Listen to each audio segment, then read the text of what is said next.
How has NIL affected Arizona State in a positive and negative way?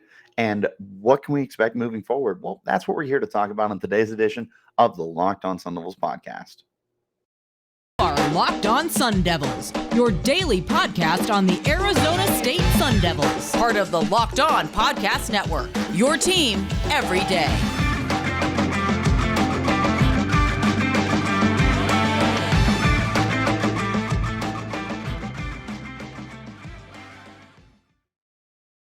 Welcome back to the Locked On Sun Devils podcast, part of the Locked On Podcast Network, your team every day. Special shout out to the everydayers that are here every day. But thank you guys for tuning in. Wherever you're getting your podcast, make sure you hit like and subscribe and turn on those notifications so you get an update whenever we post new content. Stay in touch with that content by following me on Twitter at Richie Bradshaw36 and the podcast at LO_Sun Devils. Let's hop into today's conversation. The NIL, it's been a topic of conversation on this show before, but now feels like as good a time as ever to really dig into it. And I do want to shout out on YouTube, Chris Crevetti. I hope I pronounced your last name right. I tried to look up pronunciations and Google was giving me names for everything except your last name. So Chris, shout out to you for asking for this to be topic of conversation. If you guys want me to talk about something, please feel free to hit me up and let me know, hey, can we get a little episode on this? I'd be more than happy to dive into that conversation. So Chris, thank you again for the inspiration for this episode. Let's hop into it. So looking at the NIL, there's a lot of good things and a lot of bad things that it comes with. To me, there's definitely a lot more positives than negatives. The biggest thing here is just trying to find a way to regulate it. And I think that's something that we're going to struggle with for quite a while until we're able to really get a grasp on how to manage this situation. But we've seen different programs that have come out and stated that they're interested in NIL opportunities. We've seen head coaches that are not interested in it. You know, Nick Saban and Dabo Sweeney at Alabama and Clemson, respectively, have said that this is not the way that college was supposed to be, and it's ruining the integrity and the overall like beauty of college sports. We've seen other coaches come out. I can't think of any off the top of my head, but guys that have come out in support of the NIL. Like there's so many different arguments and so many different aspects of NIL, which by the way, if you don't know what NIL is, it stands for name, image, likeness.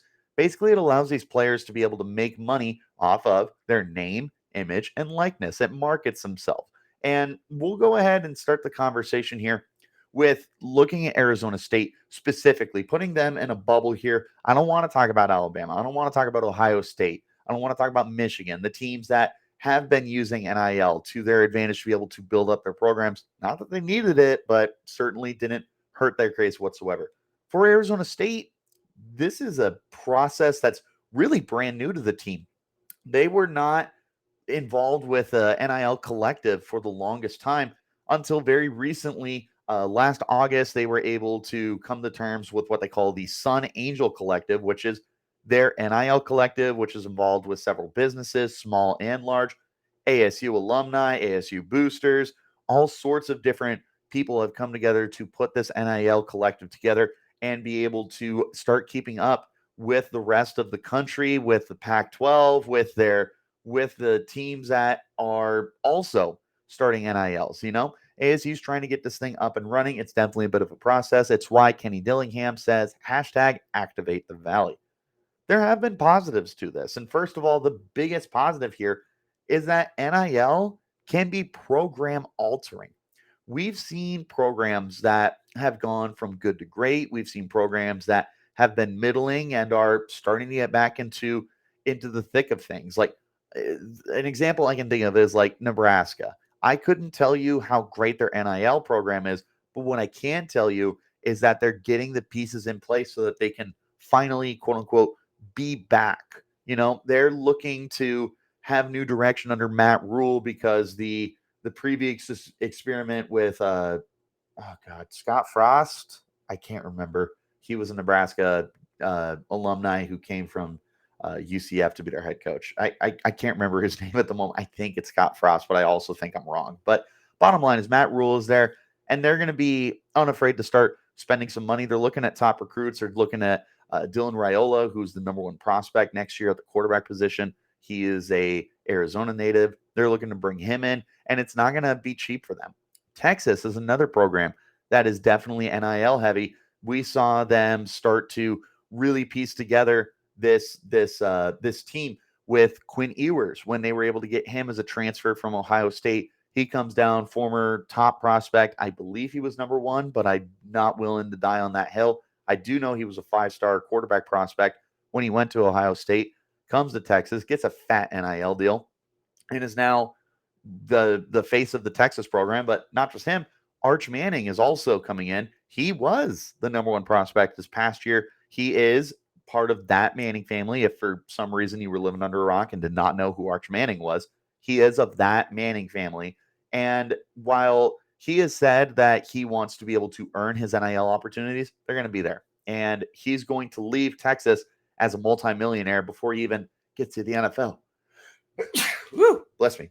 Anyways, USC has also been a program that has been heavily involved with the NIL. Jordan Addison last year made $3 million, which was more than George Pickens made as a second-round pick in the NFL. There is nothing. Oklahoma is another team. There's nothing but opportunity that comes out of NIL. And for Arizona State, they're going to start seeing the benefits of the NIL. Right now, they're going through a lot of changes. Previously, it was a lot of NIL-driven stuff. Jermaine Lole and Ricky Pearsall both went on record that they were interested in making some money, and that just was not an opportunity that presented itself at Arizona State. Last year, there were tons of departures. This year, there were more departures, but this year's departures had a lot more to do with a new coaching staff and a new overall staff that didn't recruit these guys. They were previous players of the Herm Edwards era. The vast majority of the 6-man recruiting class ended up leaving. CJ Fight was the lone guy who stayed. There was a lot of change that was going on over the last couple of years, but it has gone from NIL driven to just reshaping the program. These kids were recruited under Antonio Pierce, and they were recruited under Herm Edwards, and Zach Hill. None of those guys are still at the program. It's not a wonder that they're leaving. Instead, we're seeing guys flock to Arizona State now. Over 30 transfers have come to the program in the last 6 months alone. And there's absolutely NIL opportunities for these guys. Has anyone signed a mega deal? No, there's not been a guy who's making millions of dollars at Arizona State.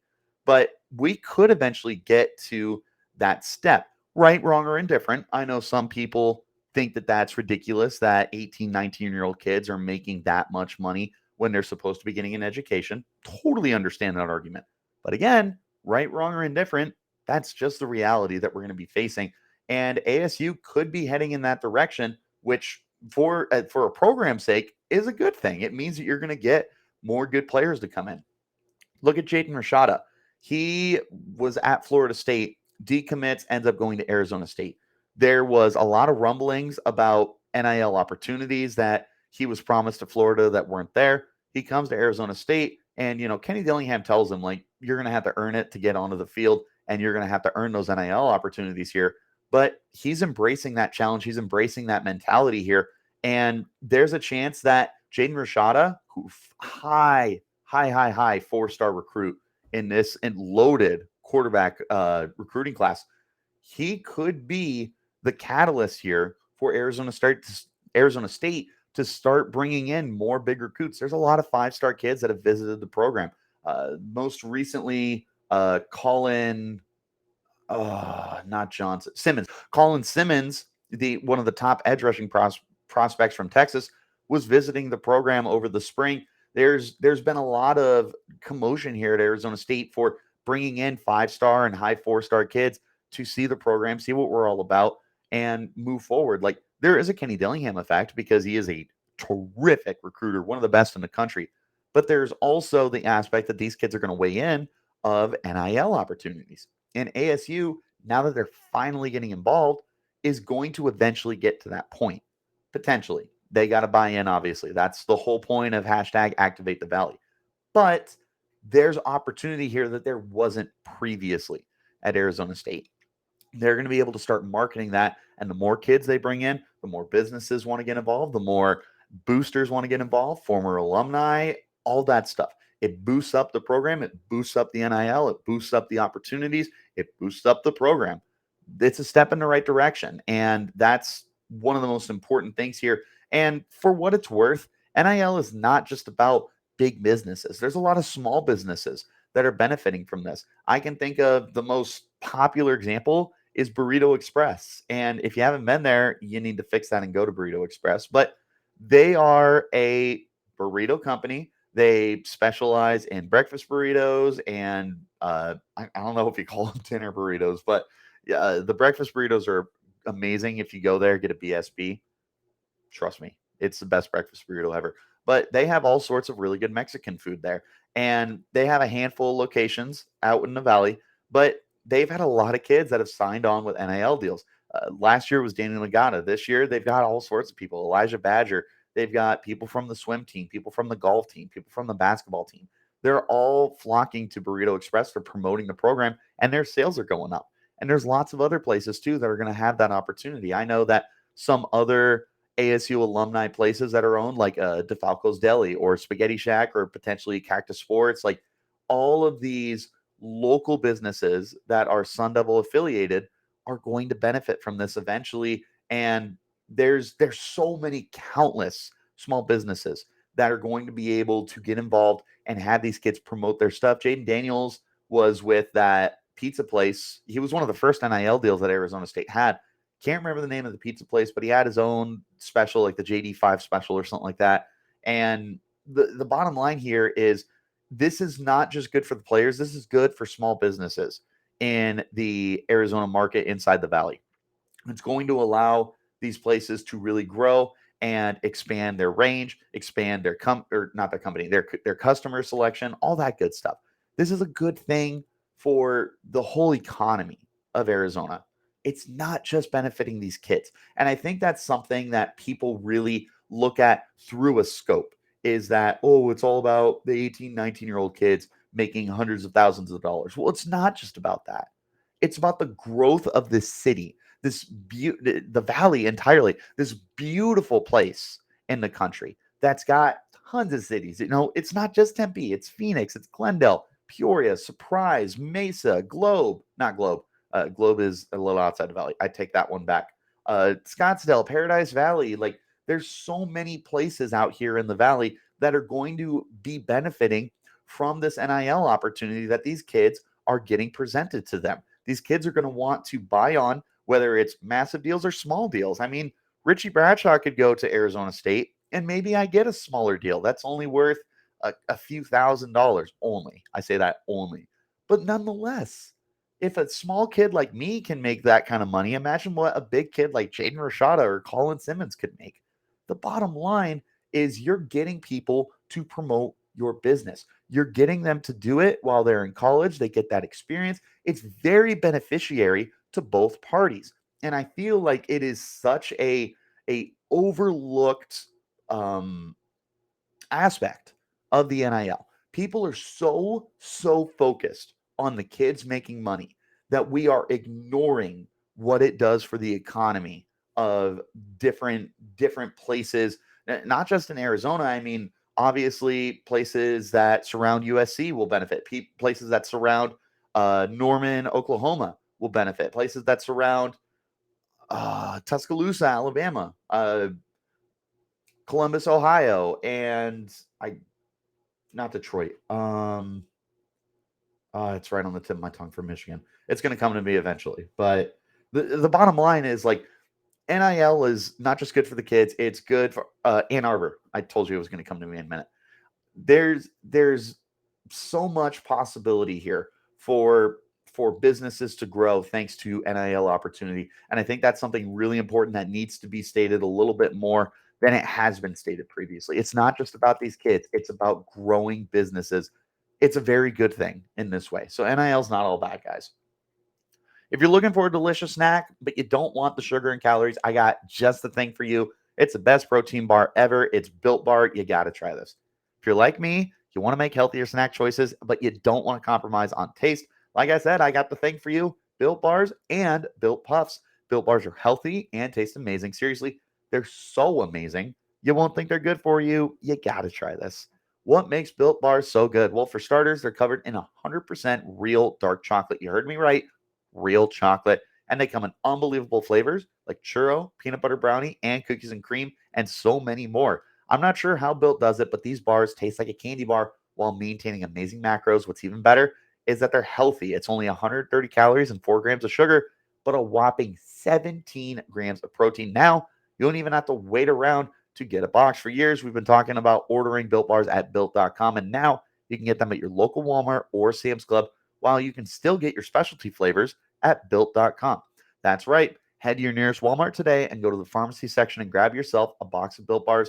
You can get a 4-bar box of cookies and cream, double chocolate, or coconut puff if you're closer to Sam's Club. Run in and grab a 13-bar box with our hit flavors, brownie batter puff and churro puff. You can thank me later. Get yourself the difference. Get yourself a great tasting protein bar. Built Bar, you got to try this. Thank you guys again for joining me on the Locked On Sun Devils podcast. Wherever you're getting your podcast, hit like and subscribe, turn on notifications, and stay in touch for next week as I take a look at the upcoming games. This has been something that's been on my plate for a while, but there's been a lot of stuff that's been going on. The upcoming games for this year, the different jersey orders and whatnot, we're going to preview it next week. Make sure that you tune in.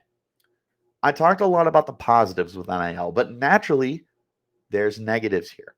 And I think the easiest first place to start is just that negative reception that it has, right, wrong, or indifferent, received from different generations. It's not just the older generations. There are people in my generation, believe it or not, who are not a fan of NIL. And there's different reasons that they're not.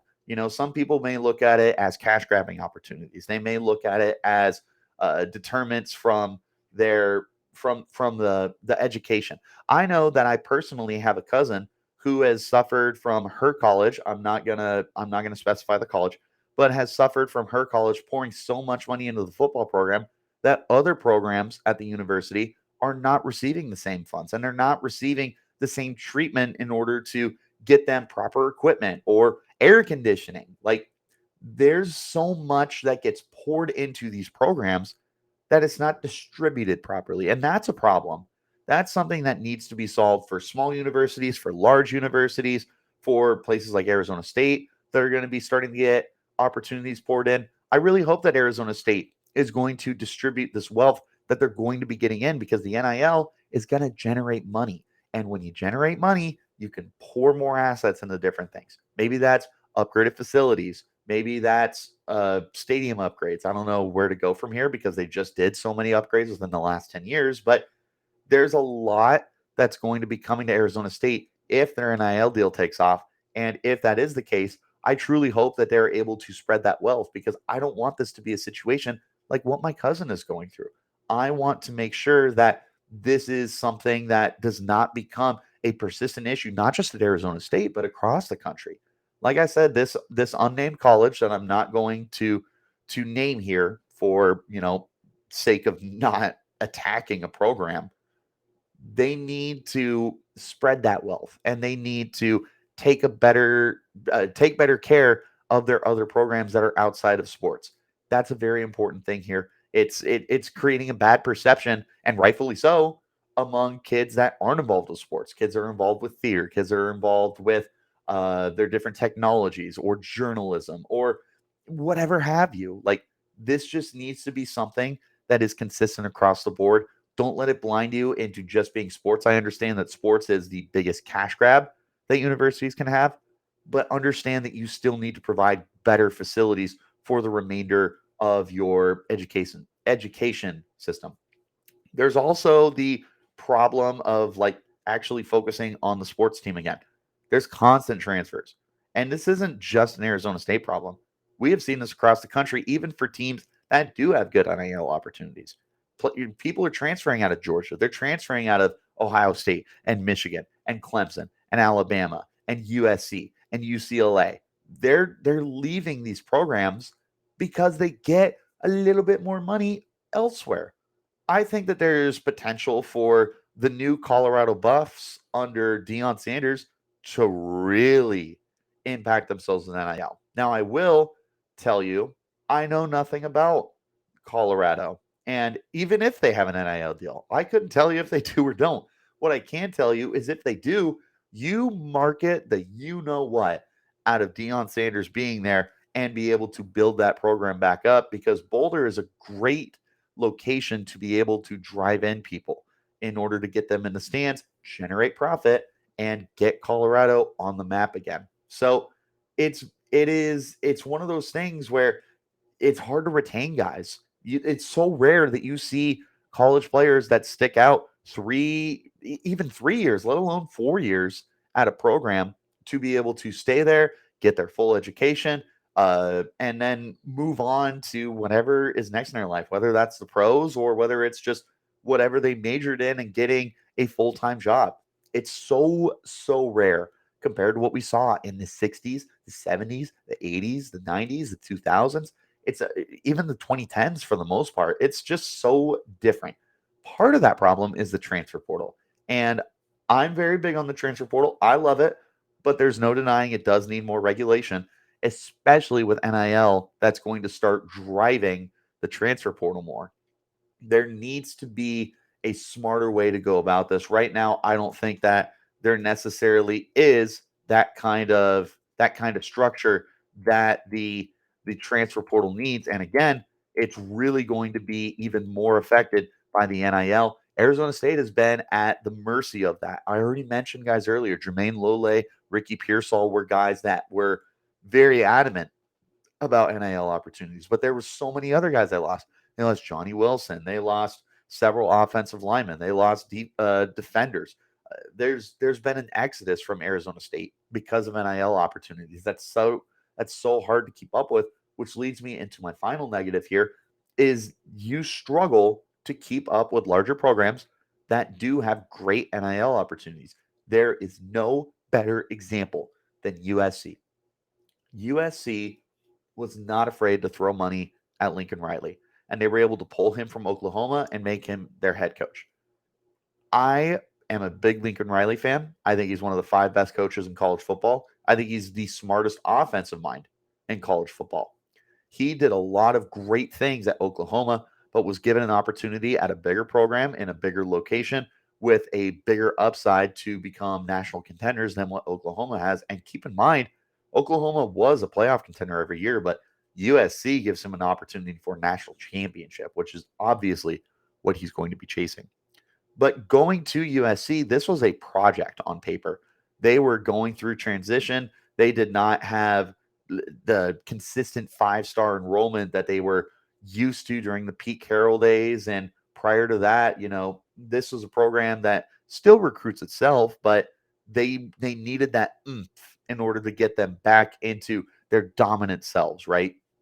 They get Lincoln Riley there. That's a great start in the right direction. But what do? They market Riley, they market their NIL opportunities, and they bring in talent. Again, I mentioned Jordan Addison made $3 million last year.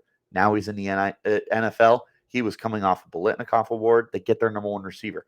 They get Caleb Williams, who is now being viewed as a generational quarterback prospect after winning the Heisman and becoming probably the best USC quarterback since Matt Leinart. Like, this dude is legit.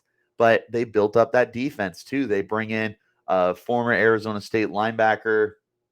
I can't even think of his name. Big, long kid, like 6'6". He looked really good. He was a freshman All-American, and he was one of the freshman defensive players of the year in the Pac-12.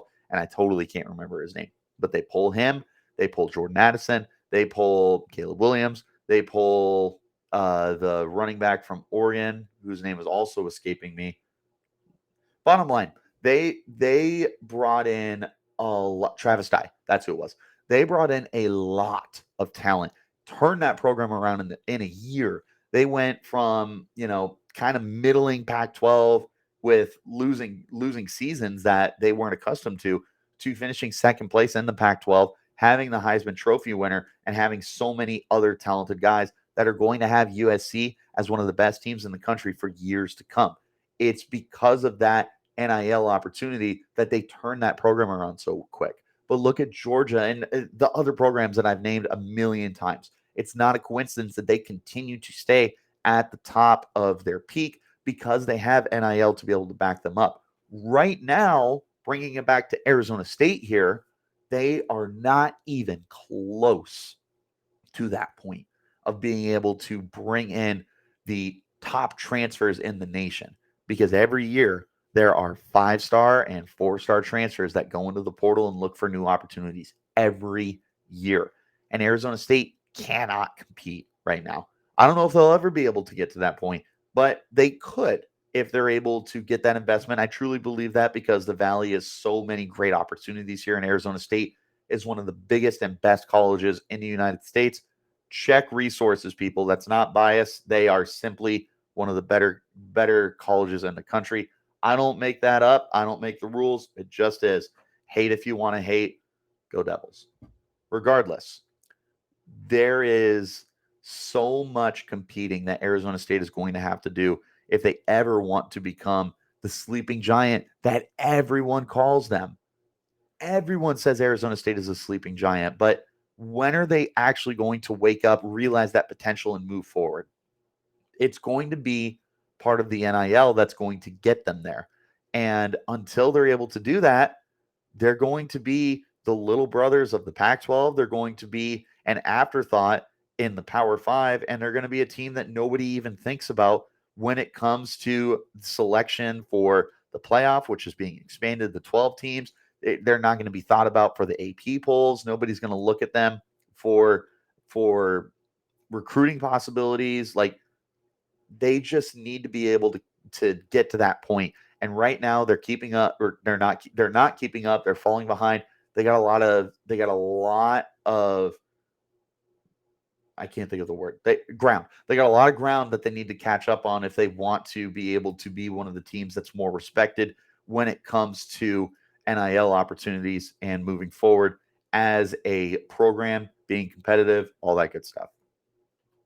One more time, I want to make sure that you guys tune in next week as I take a look at everything that is coming up for the upcoming season, including the jersey combinations, the home games, the away games, what you should expect, all that good stuff.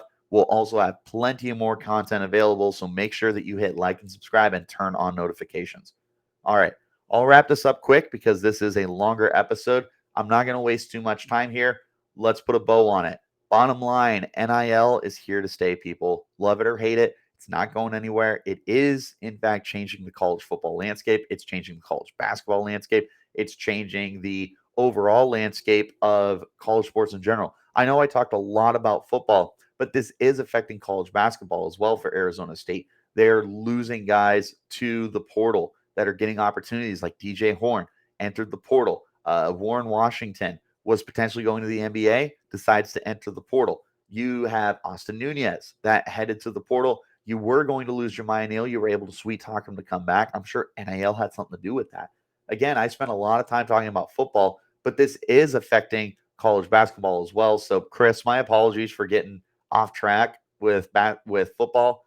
This is definitely affecting basketball too. And Arizona State is bringing in a lot of guys. They've got 6 kids that they've brought in via the transfer portal so far, and there's hope that they're going to be able to continue doing that.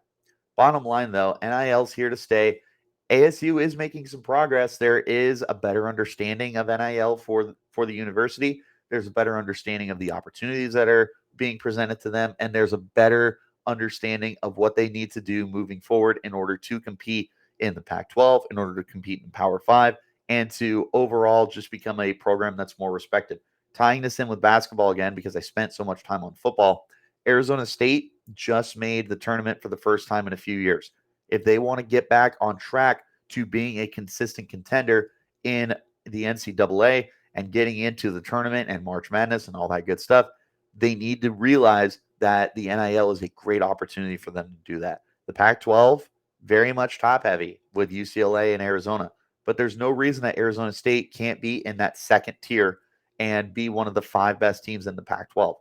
Making the tournament was no surprise this year because they did so well in the transfer portal, bringing in the Cambridge brothers, Warren Washington, Frankie Collins. Look at the immediate impact that they had.